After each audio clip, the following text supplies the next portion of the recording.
거친 숨소리가 칠흑 같은 어둠을 갈기갈기 찢어놓고 있었다.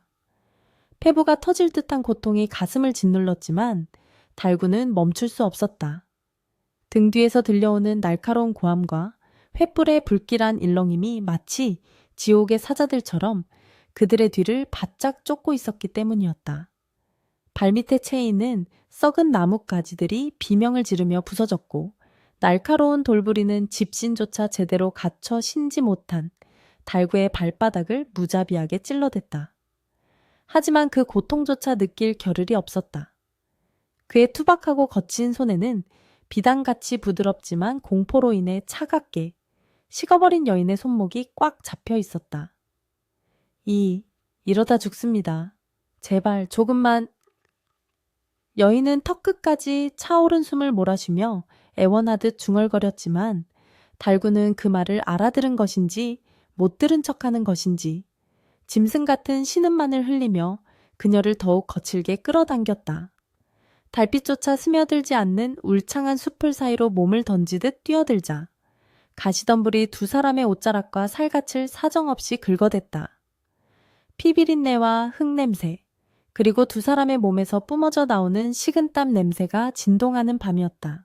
서유는 정신이 혼미해지는 것을 느꼈다. 눈앞이 핑 돌고 다리에는 힘이 풀려 주저앉고만 싶었다. 불과 반나절 전까지만 해도 그녀는 가문의 보호 아래 평온한 일상을 보내던 규수였다. 그러나 지금 그녀는 이름조차 제대로 알지 못하는 평소 장터에서 바보라 놀림받던 거지 사내의 손에 이끌려 짐승처럼 산속을 헤매고 있었다. 이 상황이 도무지 현실 같지 않았다. 꿈이라면 지독한 악몽일 것이고 현실이라면 이보다 더한 지옥은 없을 것이라 생각했다. 앞서 달리는 사내, 달구의 등은 땀과 오물로 뒤범벅이 되어 있었고 그에게서 풍기는 악취는 역겨웠지만 아이러니하게도 지금 이 순간 그녀가 의지할 수 있는 유일한 동아줄은 바로 그 더러운 등뿐이었다. 거기 서라. 잡히면 뼈를 추려낼 것이다. 추격자들의 목소리가 바람을 타고 소름 끼치게 가까워졌다. 서윤이 비틀거으며 넘어지려 하자 달구는 번개처럼 몸을 돌려 그녀의 허리를 낚아챘다. 그의 눈동자는 초점이 풀린 듯 멍해 보였으나 그 깊은 곳에는 설명할 수 없는 기이한 야생의 본능이 이글거리고 있었다. 안 돼. 에이씨, 잡히면 아야 해. 많이 아야 해. 달구는 어린아이 같은 말투로 중얼거려며 다시금 서윤을 일으켜 세웠다.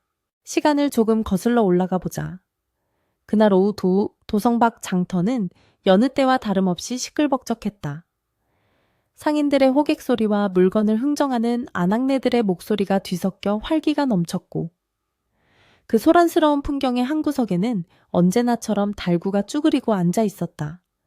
헝클어진 머리카락 사이로 드러난 얼굴은 떼국물이 줄줄 흘렀고 해진 옷 사이로는 앙상하면서도 묘하게 단단해 보이는 근육이 보였다.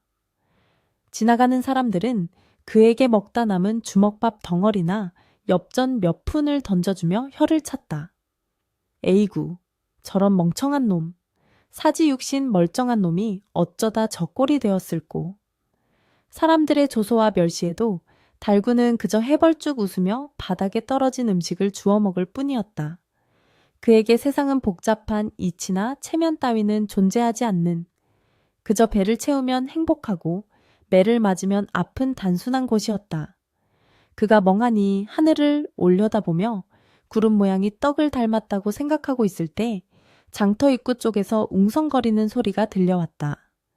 화려한 가마 한 채가 호위무사 몇 명과 함께 들어서고 있었던 것이다. 가마의 주인이 누구인지는 장터 사람들의 수군거림으로 금세 알 수 있었다. 인근에서 덕막 높기로 소문난 대감댁의 외동딸 서윤아 씨가 불공을 들이러 가는 길이라 했다. 가마의 주렴이 살짝 흔들리며 드러난 서윤의 옆모습은 숨이 멎을 듯 고아했다. 달구 역시 먹던 주먹밥을 떨어뜨릴 만큼 넋을 잃고 그 모습을 바라보았다. 예쁘다. 선녀님이다. 달구가 침을 흘리며 감탄하고 있을 때 순식간에 사단이 벌어졌다. 장터의 인파 속에 섞여있던 건장한 사내 10여 명이 일제히 품속에서 시퍼런 칼을 꺼내들고 가마를 덮친 것이다. 호위 무사들을 쳐라, 계집을 끌어내! 순식간에 장터는 아수라장으로 변했다. 비명소리가 난무하고 사람들은 혼비백산하여 도망치기 바빴다.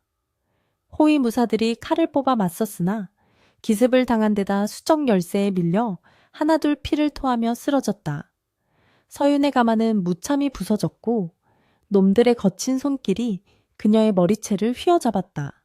주변에 내로라 하는 사내들은 모두 겁에 질려 뒷걸음질 치거나 도망가기에 급급했다. 정인이 의린이 떠들던 자들도 목숨이 경각에 달린 상황 앞에서는 비겁한 짐승에 불과했다. 서윤은 공포에 질려 비명조차 지르지 못하고 질질 끌려가고 있었다. 그녀의 눈에 비친 세상은 잿빛 절망뿐이었다. 아무도 그 누구도 그녀를 도와주려 하지 않았다. 그때였다. 아씨 아프다 나쁜 놈들아. 천지를 진동시키는 우렁찬 고함 소리와 함께 흙먼지를 일으키며 튀어나온 것은 다름 아닌 바보 달구였다. 그는 자신이 무슨 짓을 하는지도 모르는 듯했다. 그저 예쁜 선녀님이 나쁜 놈들에게 괴롭힘을 당하고 있다는 사실, 그 단순한 분노가 그의 몸을 움직였다. 달구는 달려들며 가장 가까이 있던 자객의 팔을 이빨로 물어뜯었다. 짐승의 터킴과도 같은 악력에 자객은 끔찍한 비명을 지르며 서윤을 놓쳤다. 달구는 그 틈을 타 서윤의 앞을 막아섰다. 그의 손에는 무기 대신 썩은 몽둥이 하나가 들려 있었다. 자객들의 두목으로 보이는 자가 어이없다는 듯 헛웃음을 흘렸다. 뭐냐, 이 더러운 거지는? 죽고 싶어 환장했구나. 단칼에 베어라. 명령이 떨어지자 자객 둘이 달구를 향해 칼을 휘둘렀다. 하지만 달구는 멍청해 보이는 겉모습과 달리 생존 본능에 입각한 움직임이 기이할 정도로 빨랐다. 그는 바닥을 구르며 칼날을 피하고는 놈들의 정강이를 몽둥이로 후려쳤다. 아야, 아프지? 너네도 아프지? 달구는 울부짖듯 소리치며 미친 듯이 몽둥이를 휘둘렀다. 정교한 무술은 아니었으나 죽기 살기로 덤비는 기세와 타고난 통뼈의 힘은 훈련받은 자객들을 당황케 하기에 충분했다. 놈들이 잠시 주춤하는 사이 달구는 흙바닥에 주저앉아 떨고 있는 서윤의 손을 낚아챘다. 튀어! 저쪽 산으로 튀어! 달구는 서윤을 짐짝처럼 들러매고는 장터 뒷길, 사람들이 잘 다니지 않는 좁은 골목을 향해 질주하기 시작했다. 뒤늦게 정신을 차린 자객들이 욕설을 퍼부으며 그들의 뒤를 쫓기 시작했다. 그것이 바로 이 끔찍하고도 기막힌 도주극의 시작이었다. 다시 현재 어둠이 짙게 깔린 산속. 달구와 서윤은 바위 틈에 몸을 숨긴 채 숨을 죽이고 있었다. 바로 머리 위쪽 바위 언덕에서 추격자들의 발자국 소리가 쿵쿵 울렸다. 제기랄, 분명 이 근처로 숨어들었는데 쥐새끼 같은 놈들이 어디로 증발한 거야? 거친 욕설과 함께 횃불의 불빛이 바위 틈 사이로 새어 들어왔다. 서윤은 입을 틀어막고 눈물을 흘렸다. 공포가 영혼을 잠식하는 듯했다. 심장이 너무 크게 뛰어 그 소리가 적들에게 들릴까봐 겁이 났다. 그때 달구의 크고 거친 손이 서윤의 어깨를 조심스럽게 감쌌다. 그의 손은 흙투성이였지만 놀랍도록 따뜻했다. 달구는 검지손가락을 입술에 대며 쉿슨 하는 신용을 했다. 그의 눈빛은 여전히 멍해 보였지만 지금 이 순간만큼은 그 어떤 장수보다 듬직해 보였다. 그는 자신의 품속에서 꼬깃꼬깃해진 무언가를 꺼내 서윤에게 내밀었다. 그것은 아까 장터에서 그가 줍던 흙이 묻은 반쪽짜리 주먹밥이었다. 아시메어거, 배고프면 힘없어, 힘없으면 못 도망가. 달구는 해맑게 웃으며 속삭였다. 상황 파악을 전혀 못하는 듯은 한 그의 태도에 서윤은 기가 찼지만 동시에 가슴 한구석에서 뜨거운 무언가가 울컥 치솟아 올랐다. 목숨이 오가는 이 절박한 상황에서 자기를 구해준 이가 고작 바보 거지라니. 그리고 그가 내민 것이 흙 묻은 주먹밥이라니. 서윤은 망설이다가 떨리는 손으로 주먹밥을 받아들었다. 배고픔보다는 눈앞에 이 사내가 보여주는 알 수 없는 호의를 거절할 수 없어서였다. 한 입 베어 물자 모래가 씹혔지만 그녀는 억지로 목구멍으로 넘겼다. 눈물이 뺨을 타고 흘러내려 주먹밥을 적셨다. 달구는 그런 서윤을 보며 싱글벙글 웃더니 자신의 해진 옷자락을 찢어 서윤에 까진 무릎을 동여매기 시작했다. 그의 손길은 투박했지만 조심스러웠고 마치 귀한 보물을 다루는 듯했다. 왜 나를 구한 것이냐? 서윤이 떨리는 목소리로 물었다. 그녀는 정말 궁금했다. 아무런 보상도 약속되지 않았고 오히려 목숨을 잃을 수도 있는 일이었다. 양반네들도 외면한 일을 왜 이 천한 거지가 나선 것일까? 달구는 매듭을 묶다 말고 고개를 들어 서윤을 빤히 바라보았다. 달빛이 그의 더러운 얼굴을 비쳤다. 그의 눈동자는 맑은 호수처럼 깊고 투명했다. A씨는 예쁘니까, 그리고 아픈 건 싫으니까. 그 대답은 너무나 단순하고 우스꽝스러웠지만 서윤은 웃을 수 없었다. 그 단순함 속에 담긴 진리가 그녀의 가슴을 강하게 때렸기 때문이었다. 세상의 모든 계산과 이익을 배제한 순수한 선해. 그것이 지금 서윤을 살게 하고 있었다. 그때였다. 위쪽에서 이쪽이다. 핏자국을 찾았다. 하는 고함 소리가 들려왔다. 달구의 표정이 순식간에 굳어졌다. 그는 다시금 서윤의 손목을 낚아챘다. 또 튀어야 해. 꽉 잡아. 두 사람은 다시금 어둠 속으로 몸을 던졌다. 숲은 갈수록 험해졌고 밤안개가 자욱하게 깔리기 시작했다. 한 치 앞도 분간할 수 없는 상황 속에서 달구는 본능적으로 길을 찾아 나갔다. 그는 마치 이 산의 짐승이 된 것처럼 덤불을 헤치고 바위를 넘었다. 서윤은 숨이 끊어질 것 같았지만 이를 악물고 그를 따랐다. 그녀의 비단신은 이미 벗겨져 나갔고 하얀 버선은 피와 흙으로 붉게 물들었다. 그러나 육체의 고통보다 더 큰 공포는 저 뒤에서 들려오는 늑대 같은 놈들의 추격이었다. 놈들은 단순한 납치범이 아니었다. 그들의 눈빛에서 읽혔던 것은 명백한 살해였다. 서윤의 아버지가 조정에서 비밀리에 올리려던 상소문, 그것과 관련된 이름이 분명했다. 서윤은 자신이 단순히 몸값을 노린 인질이 아니라 제거해야 할 표적임을 직감했다. 그리고 이 바보 같은 사내는 아무것도 모른 채 그 거대한 음모의 소용돌이 속에 휘말려 든 것이다. 달구는 갑자기 멈춰 섰다. 앞은 까가지른 듯한 절벽이었다. 아래를 내려다보니 까마득한 어둠 속에서 계곡 물소리만이 요란하게 들려왔다. 뒤에서는 횃불의 행렬이 포위망을 좁혀오고 있었다. 진퇴양난, 서윤은 절망적인 눈빛으로 달구를 바라보았다. 이제 끝인가 보구나. 그녀가 체념한 듯 중얼거렸다. 하지만 달구는 고개를 저었다. 그는 절벽 아래 어딘가를 가리켰다. 저기 구멍 있어. 따뜻한 바람 나와. 할매가 그랬어. 저기에 옛날 임금님 보물 있다고. 근데 아무도 못 찾는다고. 달구의 말은 횡설수설처럼 들렸지만 그의 손가락이 가리키는 곳, 절벽 중간쯤에 희미하게 검은 틈새가 보였다. 사람 하나 겨우 들어갈 수 있을까 말까 한 좁은 틈이었다. 정상적인 상황이라면 미친 짓이었겠지만 지금은 선택의 여지가 없었다. 추격자들의 칼날이 목밑까지 닥쳐온 순간 달구는 서윤을 꽉 끌어안았다. A씨, 눈 감아. 나 믿지? 아니, 안 믿어도 돼. 그냥 꽉 잡아. 달구는 망설임 없이 절벽 아래로 몸을 날렸다. 서윤의 비명소리가 계곡의 물소리에 묻혀 사라졌다.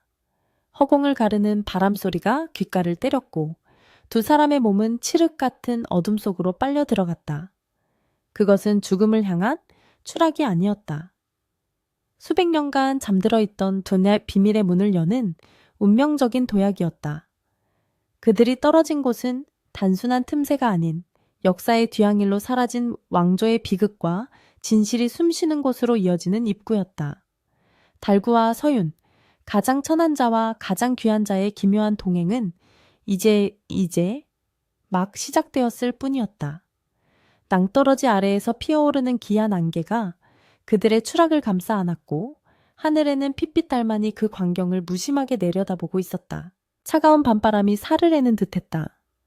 정신을 차린 서윤이 가장 먼저 느낀 것은 온몸을 두들겨 맞은 듯한 격통과 뼛속까지 파고드는 한기였다.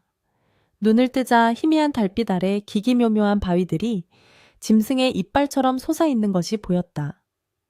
그녀는 신음하며 몸을 일으키려 했으나 발목에서 느껴지는 날카로운 통증에 다시 주저앉고 말았다. 낭떠러지에서 떨어질 때 덩굴에 걸려 목숨은 건졌으나 그 충격으로 발목을 심하게 접질린 모양이었다. 아씨, 일어났어. 나 안 죽었어. A씨도 안 죽었어. 달구의 목소리가 귓가에서 울렸다. 그는 서윤의 얼굴을 들여다보며 희죽거리고 있었다. 그의 얼굴은 나뭇가지에 긁혀 피투성이가 되어 있었고 옷은 갈기갈기 찢겨 너덜거렸지만 표정만큼은 소풍 나온 아이처럼 천진난만했다. 서윤은 기가 막혀 말이 나오지 않았다. 죽음의 문턱을 넘나든 이 상황에서 웃음이라니. 하지만 곧 그 웃음 뒤에 숨겨진 달구의 떨리는 손을 발견했다. 그 역시 무서웠던 것이다. 단지 표현하는 법을 모를 뿐. 서윤은 억지로 몸을 일으켜 세우며 주위를 둘러보았다. 그들은 절벽 중간쯤에 튀어나온 좁은 바위턱에 위태롭게 걸려 있었다. 위쪽에서는 여전히 횃불이 어지럽게 춤을 추고 있었고 아래는 끝이 보이지 않는 심연이었다. 놈들이 내려올 것이다. 서둘러야 해. 서윤이 입술을 깨물며 말했다. 하지만 달구는 쪼그리고 앉아 무언가를 열심히 찾고 있었다. A씨, 이거 봐. 뱀이다, 뱀. 이거 먹으면 힘나. 달구가 흙투성이 손으로 들어 올린 것은 죽은 뱀 한 마리였다. 서윤은 비명을 지를 뻔한 것을 가까스로 참았다. 양반과 규수로서 평생 본 적도 없는 흉측한 것을 눈앞에 들이대다니.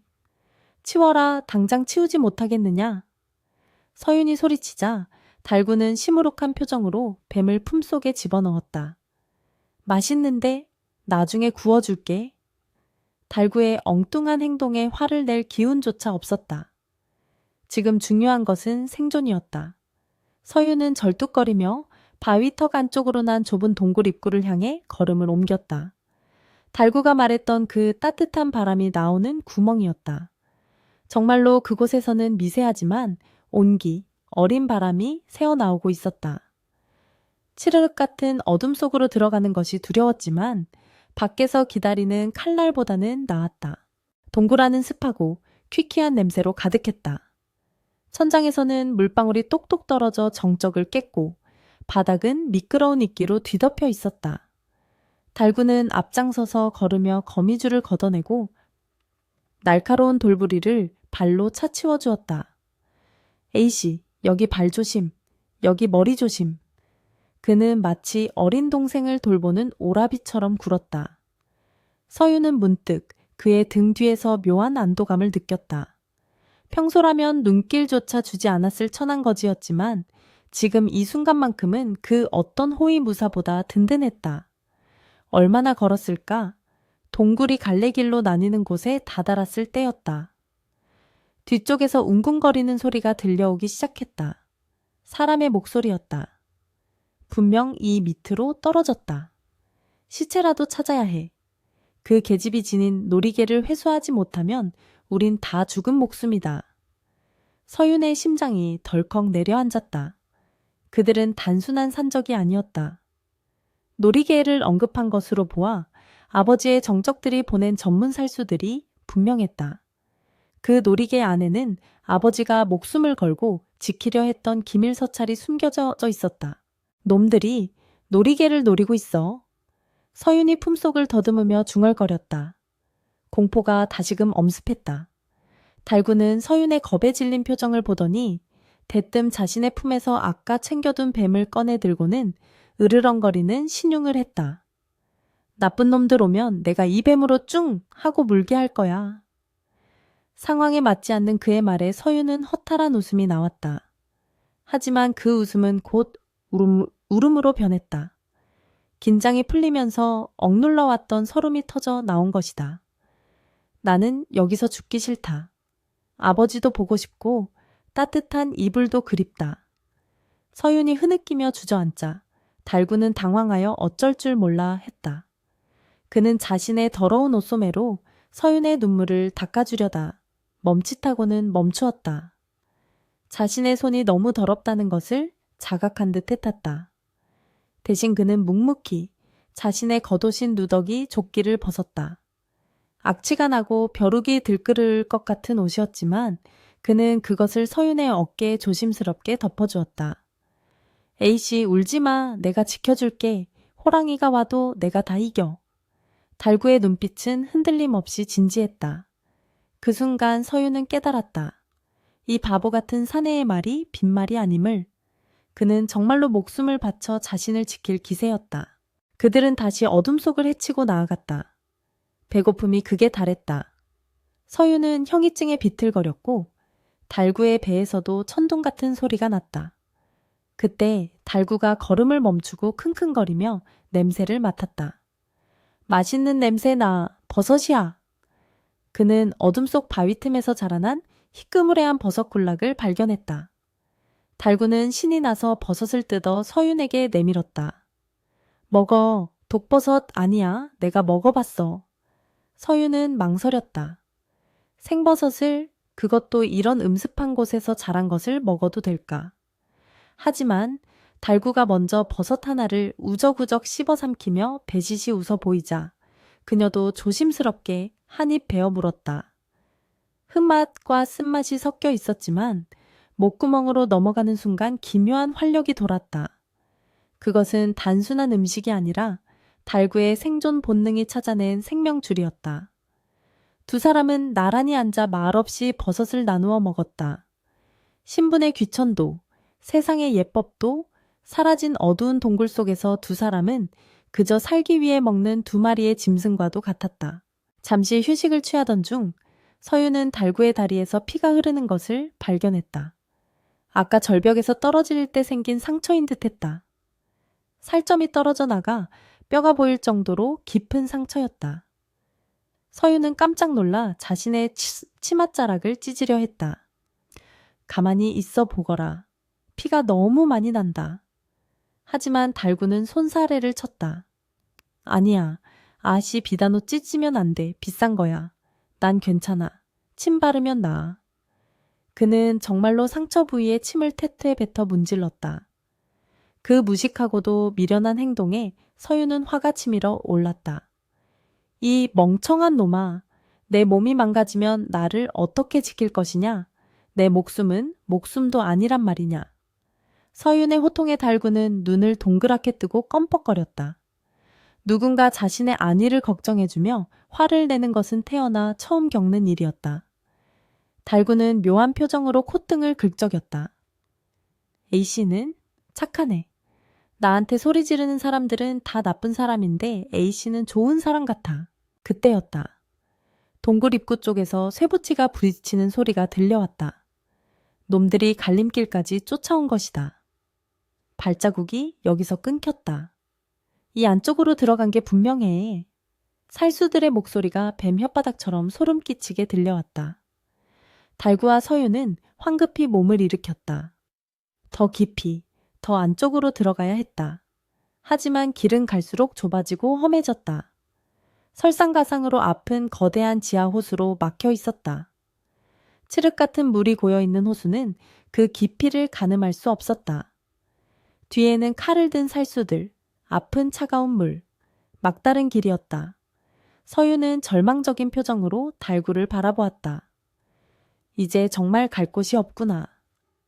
하지만 달구는 호수 너머 어렴풋이 보이는 빛을 가리켰다.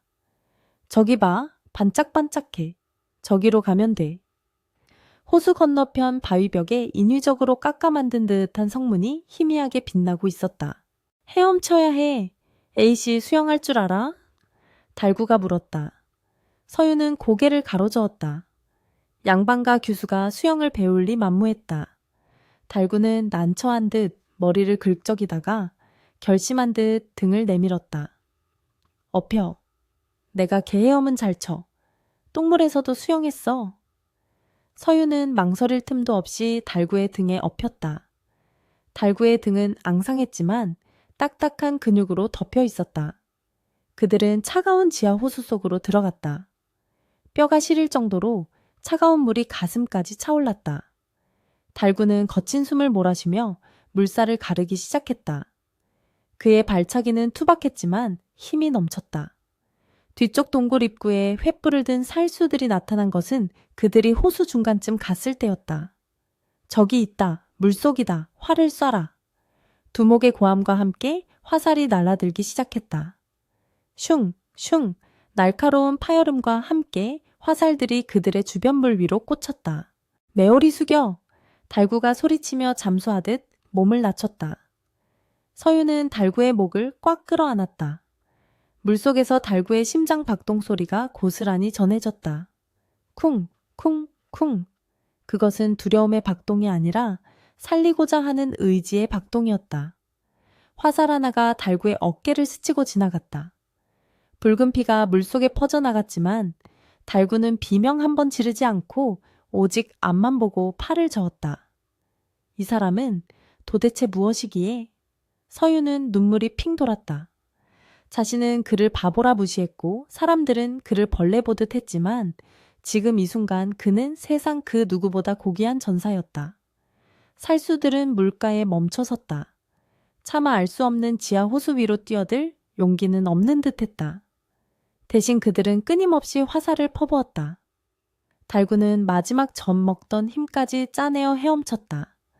마침내 건너편 바위기 턱에 손이 닿았다.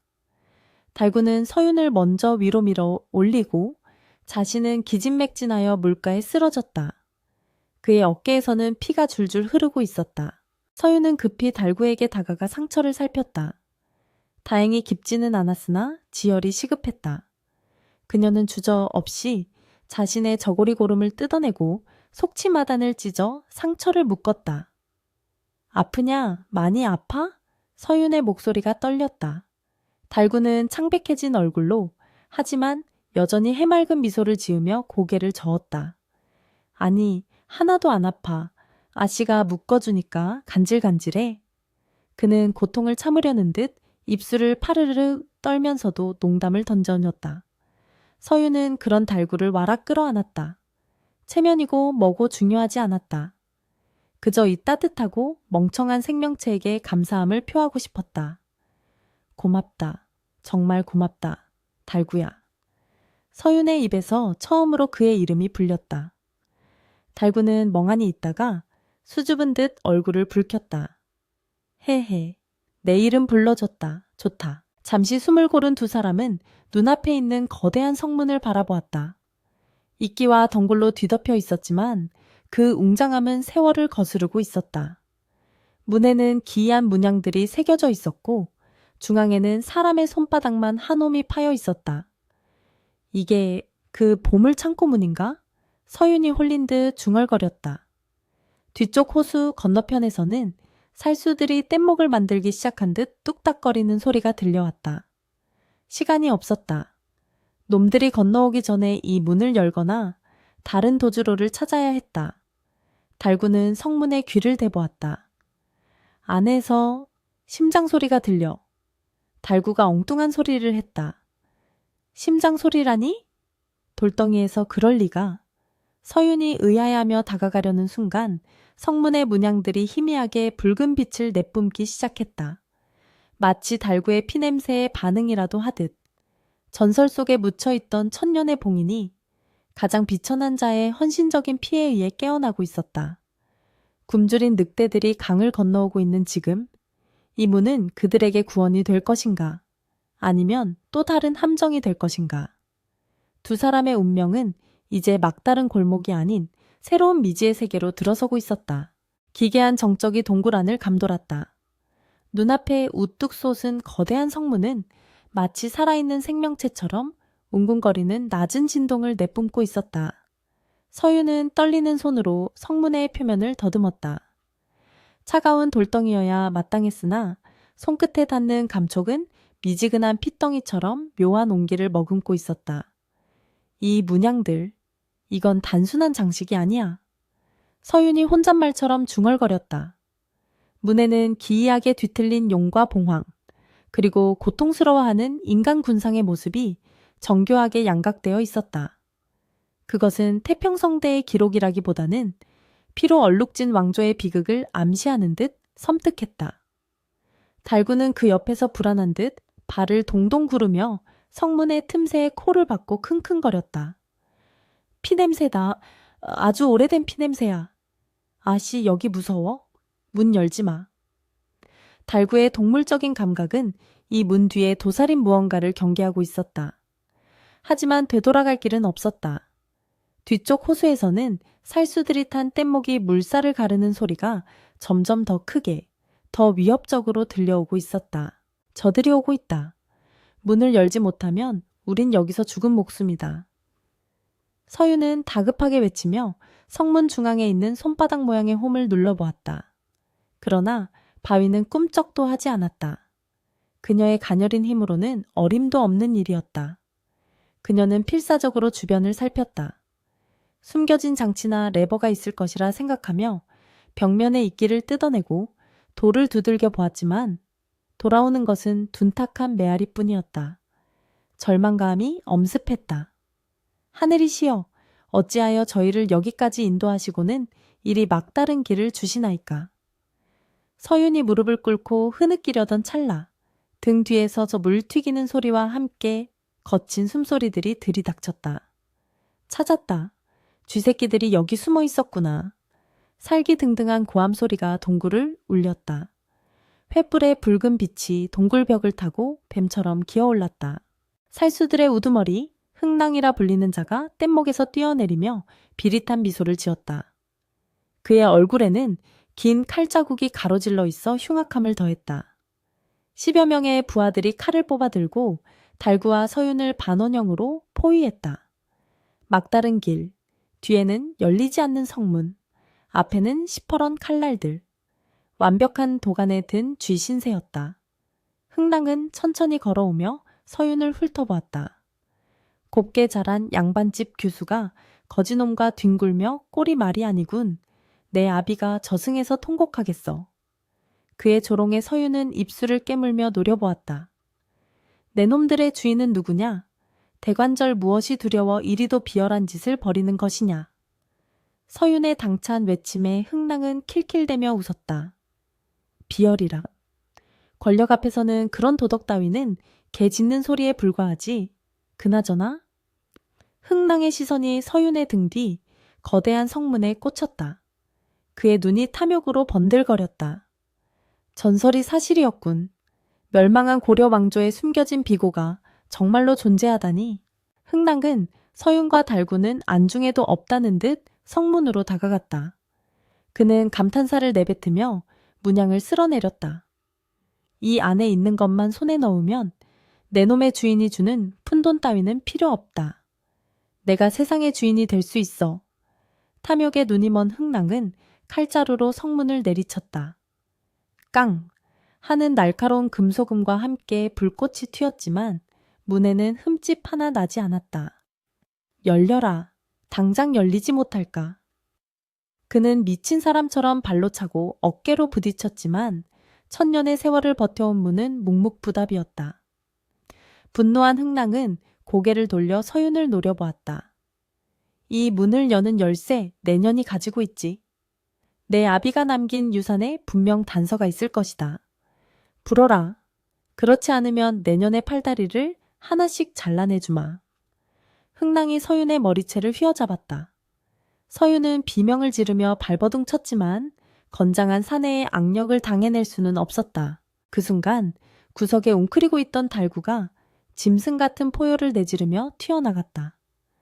에이씨, 괴롭히지 마. 나쁜 놈아. 달구는 아무런 무기도 없이 맨몸으로 흥낭에게 달려들었다. 그러나 흥낭은 노련한 살수였다. 그는 비웃음을 흘리며 가볍게 몸을 틀어 달구의 주먹을 피하고는 칼집으로 달구의 명치를 가격했다. 억! 달구는 숨이 막혀 컥컥거리면서도 바닥을 기어 다시 흥낭의 다리를 붙잡았다. 안 돼. 아씨, 아야 해. 달구의 눈빛은 공포가 아닌 분노로 이글거리고 있었다. 자신은 맞아도 상관없지만 서윤이 아픈 것은 참을 수 없다는 듯한 눈빛이었다. 흥랑은 귀찮다는 듯 달구의 등을 짓밟았다. 우드득 뼈가 으스러지는 소리가 났다. 달구의 입에서 붉은 피가 터져 나왔다. 이 더러운 벌레 같은 놈이 감히 누구 몸에 손을 대. 흥랑은 칼을 뽑아 들었다. 시퍼런 칼날이 달구의 목을 겨누었다. 안 돼, 그만둬라. 제발 그를 해치지 마라. 서윤이 절규하며 흥랑의 팔을 붙잡았다. 내가 다 말하겠다. 그러니 제발 그 사람은 놔줘. 서윤의 애원에 흥랑은 흥미롭다는 듯 칼을 멈추었다. 오호, 이 천한 거지 놈이 내 서방이라도 되느냐.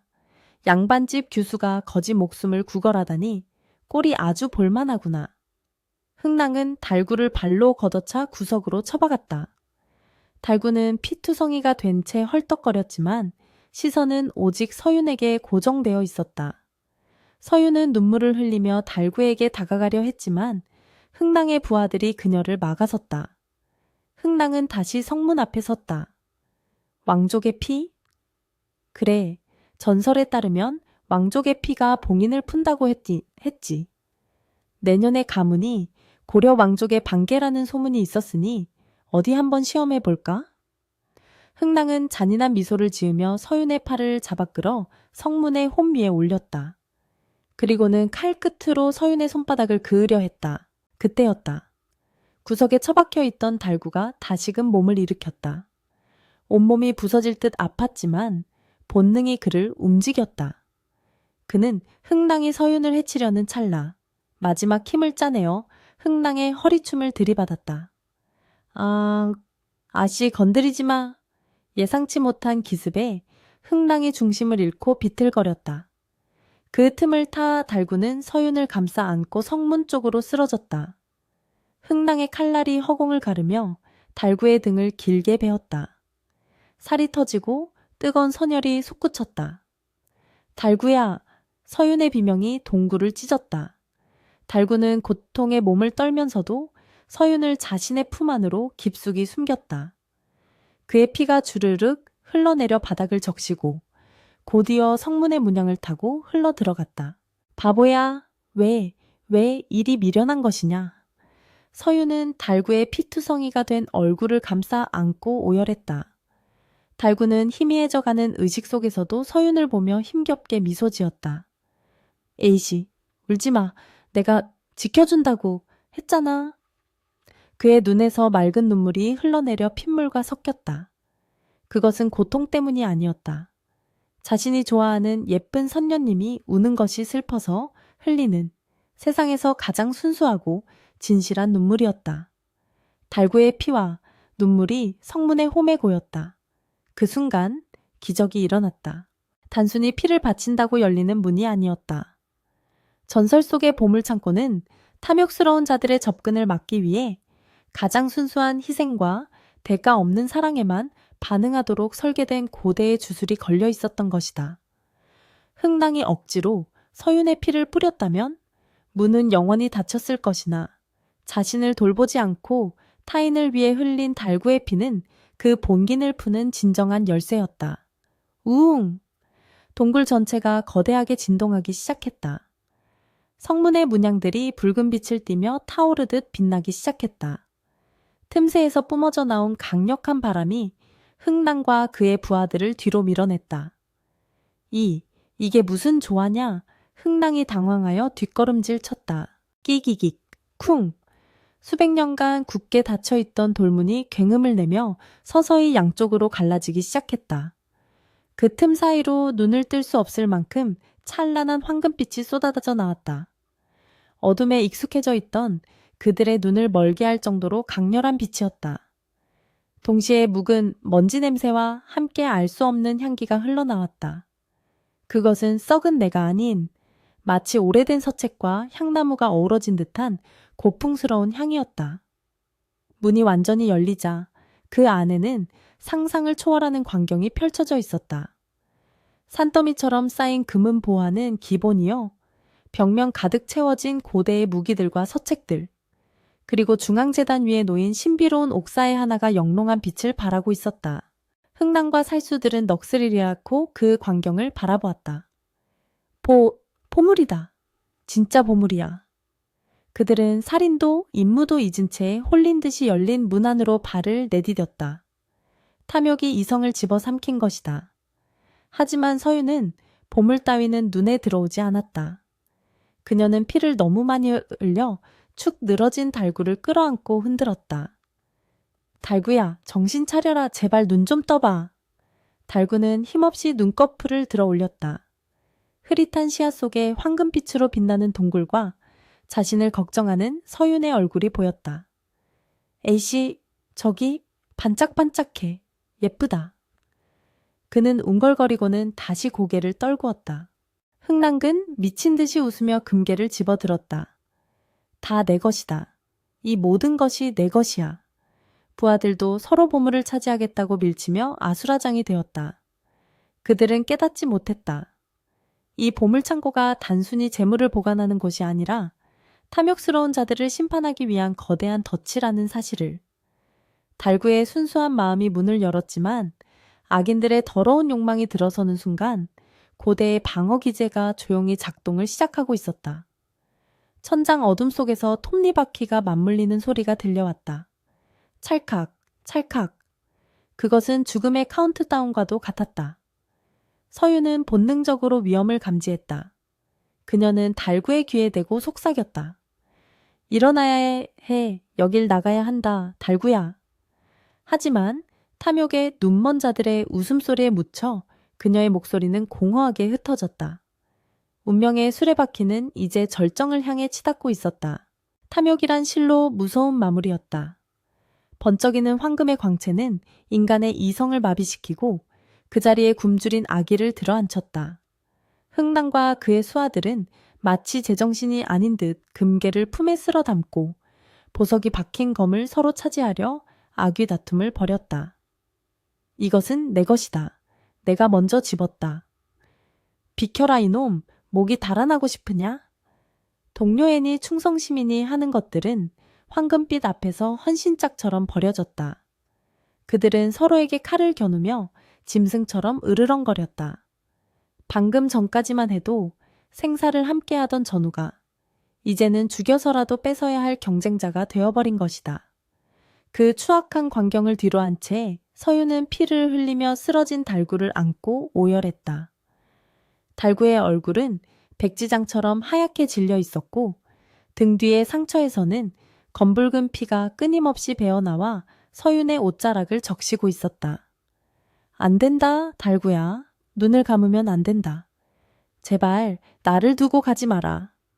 서윤의 눈물은 뜨겁게 흘러내려 달구의 차가운 뺨을 적셨지만 달구는 미동조차 하지 않았다. 그의 거친 손은 힘없이 바닥에 늘어져 있었고 그 손끝이 닿은 곳에는 그토록 사람들이 탐내는 금화가 굴러다니고 있었으나 달구에게 그것은 그저 차가운 돌덩이에 불과했다. 그때였다. 천장 어둠 속에서 들려오던 불길한 기계음이 탁 하는 소리와 함께 멈추었다. 그리고 찰나의 정적이 흘렀다. 탐욕의 눈이 멀어 멱살잡이를 하던 살수들도 그 기이한 정적의 동작을 멈추고 주위를 두려번거렸다. 무슨 소리냐? 누군가 떨리는 목소리로 물었으나 대답은 인간의 언어가 아닌 파멸의 굉음으로 돌아왔다. 쿠구궁! 동굴 전체가 뒤흔들리며 천장에서 거대한 돌덩이들이 비오듯 쏟아져 내리기 시작했다. 동시에 벽면의 장식이라 여겼던 사자상의 잎들이 일제히 열리며 독이 발린 화살들이 소나기처럼 쏟아졌다. 왁! 함정이다. 피해라. 살수들의 비명이 동굴을 가득 채웠다. 그러나 도망칠 곳은 없었다. 들어왔던 성문은 이미 굳게 닫혀 있었고 황금의 방은 순식간에 피의 도가니로 변했다. 보물을 품에 안고 뛰던 자들은 화살에 맞아 고슴도치가 되어 쓰러졌고 금괴의 무게를 이기지 못한 자는 낙석에 깔려 끔찍한 최후를 맞이했다.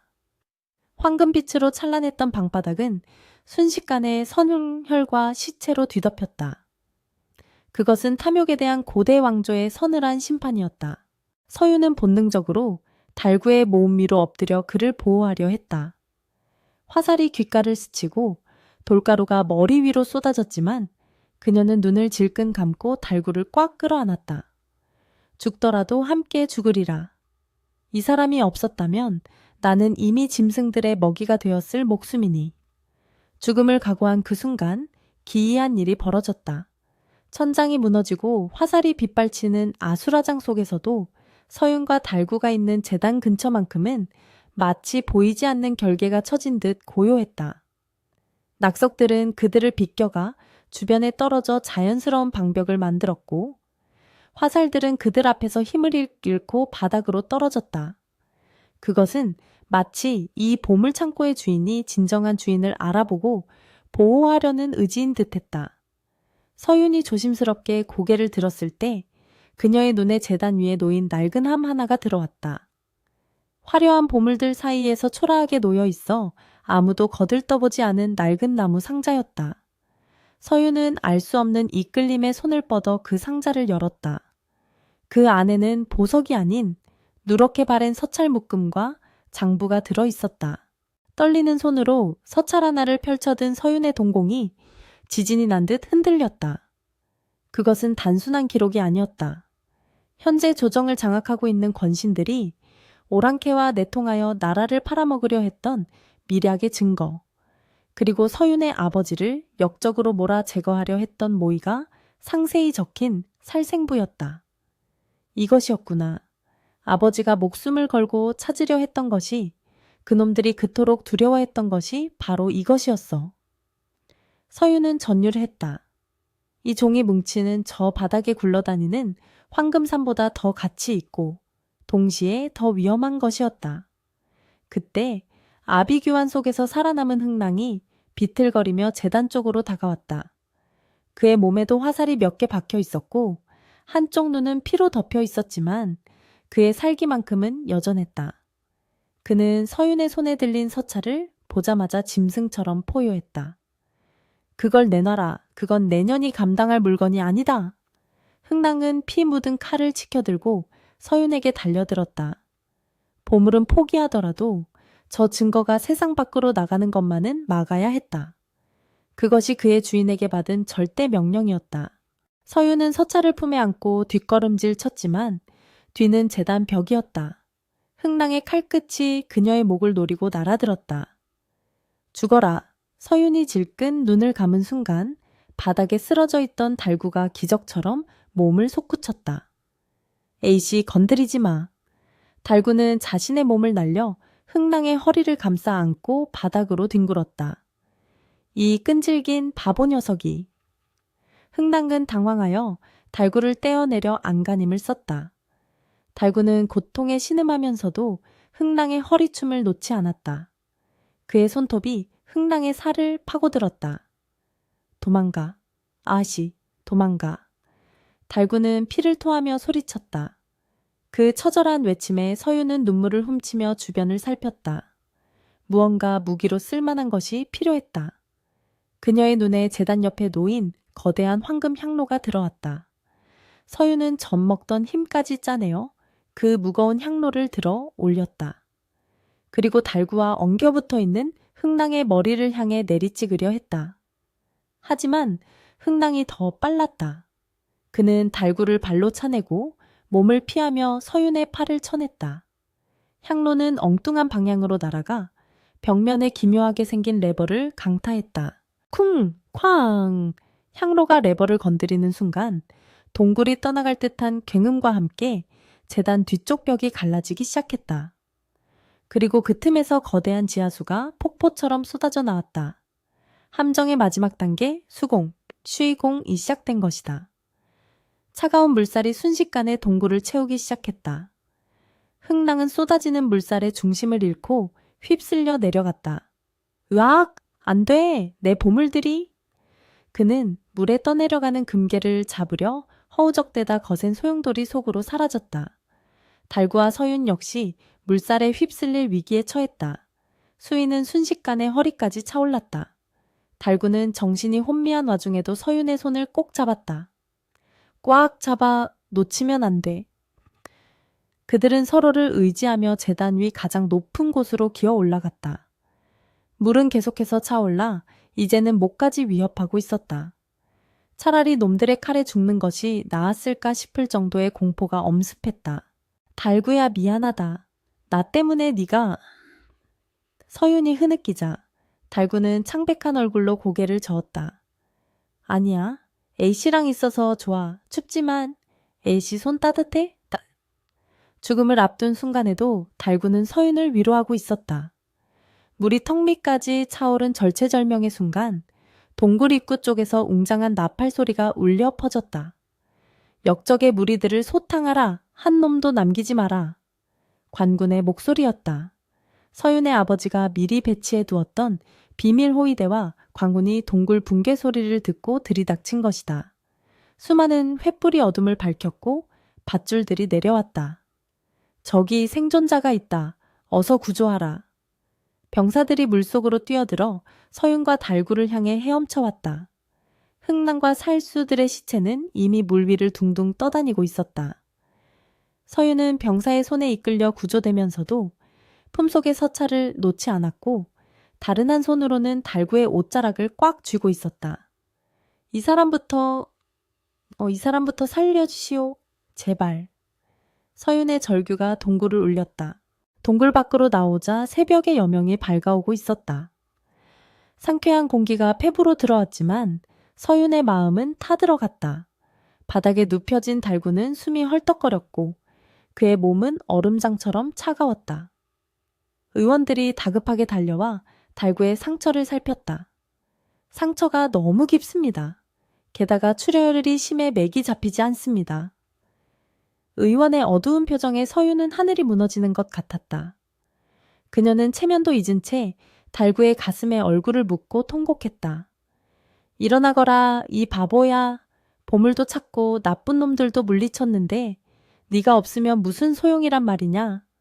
맛있는 것도 사주고 비단 옷도 입혀준다 하지 않았느냐. 서윤의 눈물이 달구의 피 묻은 옷을 적셨다. 주변의 병사들도 서윤의 아버지인 서대감도 그 애절한 모습에 고개를 숙였다. 그때 기적처럼 달구의 손가락이 미세하게 까닥거렸다. 밥 줘. 아주 작은 목소리였지만 서윤의 귀에는 천둥 소리보다 크게 들렸다. 달구는 힘겹게 눈을 반쯤 뜨고는 흐릿한 시야 속에 울고 있는 서윤을 보며 피식 웃었다. A씨, 또 우네? 못난이처럼. 그 말에 서윤은 웃음과 울음이 뒤섞인 기이한 표정을 지으며 달구의 손을 뺨에 비볐다. 그래, 내가 못난이다. 그러니 네가 살아서 나를 지켜줘야 할 것 아니냐. 동이 터오는 하늘 아래 참혹했던 밤은 지나가고 있었다. 흥랑의 시신과 함께 영모의 증거는 확보되었고 서윤의 가문은 멸문지화를 면하게 되었다. 그리고 그 모든 영광의 중심에는 가장 낮은 곳에서 가장 고귀한 용기를 보여준 바보 거지 달구가 있었다. 하지만 그의 생명은 여전히 꺼져가는 촛불처럼 위태로웠다. 세상이 그를 영웅이라 부르기 시작했지만 달구에게 필요한 것은 명예가 아닌 따뜻한 밥 한 끼와 서윤의 미소뿐이었다. 과연 그는 이 긴 밤의 끝에서 진정한 아침을 맞이할 수 있을 것인가. 방 안 가득 씁쓸하면서도 향긋한 탕약 냄새가 은은하게 배어 있었다. 달구가 눈을 떴을 때 가장 먼저 느낀 것은 생전 처음 겪어보는 포근함이었다. 등 베기는 딱딱한 흙바닥도 살을 파고드는 찬바람도 없었다. 몸을 감싸고 있는 것은 구름처럼 부드러운 명주 이불이었고 머리맡에는 화려한 병풍이 둘러쳐져 있었다. 나 죽어서 천당 왔나 봐. 달구는 멍하니 천장을 바라보며 중얼거렸다. 천장의 석가래조차도 장터의 허름한 처마와는 비교할 수 없을 만큼 매끈하고 고왔다. 그때 곁에서 인기척이 느껴졌다. 깨어나셨습니까? 정신이 드세요? 익숙하면서도 물기 어린 목소리.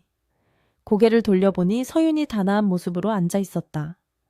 그녀의 눈가는 며칠 밤을 새운 듯 붉게 충혈되어 있었지만 달구를 바라보는 눈빛만큼은 봄 햇살처럼 따스했댔다. 달구는 믿기지 않는다는 듯 자신의 볼을 꼬집어 보았다. 아팠다. 꿈이 아니었다. 아이씨, 나 안 죽었어? 여기 어디야? 달구의 물음에 서유는 왈칵 눈물을 쏟으며 달구의 투박한 손을 잡았다. 그래, 안 죽었다. 네가 살아났다. 이곳은 우리 집이다. 이제 아무도 너를 해치지 못한다. 서윤의 눈물이 달구의 손등 위로 뚝뚝 떨어졌다. 달구는 멋쩍은 듯 헤헤 웃으며 다른 손으로 머리를 긁적였다. 다행이다. A씨 안 울면 됐어. 근데 배고파. 달구가 살아난 것은 기적에 가까웠다. 의원들은 그의 강인한 생명력에 혀를 내둘렀다. 뼈가 부러지고 피를 쏟아내고도 며칠간의 혼수 상태 끝에 툴툴 털고 일어난 것이다. 서대감댁은 경사 분위기였다. 달구와 서윤이 가져온 증거 덕분에 조정은 발칵 뒤집혔다. 역모를 꾀하던 권신들은 모두 추포되어 참수되었고 서대감은 나라를 구한 공신으로 책봉되었다. 그리고 그 모든 공의 중심에는 충직한 의인으로 포장된 달구가 있었다. 왕은 달구에게 큰 상을 내리고 그를 평민으로 면천시켜 주었으며 서대감댁에서 평생을 편안히 살도록 조처했다. 하루아침에 장터의 거지에서 영웅이 된 것이다. 하인들이 줄지어 들어와 진수성찬을 차려냈다. 상다리가 부러질 듯한 고기 반찬과 기름진 음식들이 달구의 눈앞에 펼쳐졌다. 우와, 이거 다 내 거야? 달구는 입을 다물지 못했다. 그는 젓가락질도 할 줄 몰라 손으로 닭다리를 집어 뜯었다. 기름이 입가에 묻고 옷에 흘러도 아무도 그를 나무라지 않았다. 오히려 하인들은 많이 드십시오, 나으리 하며 머리를 조아렸다. 나으리라니. 달구는 그 호칭이 간지럽고 어색해 몸을 비비꼬았다. 그러나 그 행복은 오래가지 못했다. 며칠이 지나자 달구는 몸이 근질거려 견딜 수가 없었다. 서대감은 달구에게 감사의 표시로 최고급 비단옷을 지어 입혔다. 하지만 평생 거적대기만 걸치고 살던 달구에게 비단옷은 족쇄나 다름없었다. 아이고, 따가워라. 미끌미끌하고 이상해. 달구는 비단옷을 입고 어기적거리며 걸었다. 옷이 더러워질까봐 마음껏 앉지도 못했고 밥을 먹을 때도 흘리면 안 된다는 유모의 잔소리에 체할 것만 같았다. 무엇보다 그를 힘들게 한 것은 사람들의 시선이었다. 모두가 그를 영웅 대접하며 굽신거렸지만 그 눈빛 속에는 여전히 운 좋은 바보를 바라보는 기묘한 이질감이 섞여 있었다. 달구는 넓은 기와집 마당에 쭈그리고 앉아 멍하니 하늘을 올려다보았다. 담장 너머로 시끌벅적한 장터 소리가 들려왔다. 엿장수 가위 소리, 국밥집, 아줌마의 욕설, 아이들의 웃음소리. 그 익숙한 소음들이 사무치게 그리웠다.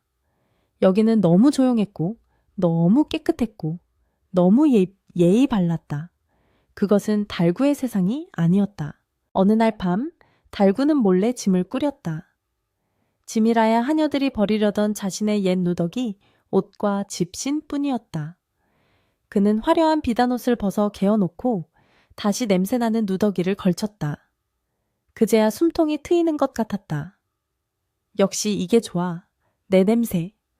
달구는 킁킁거리며 만족스러운 미소를 지었다.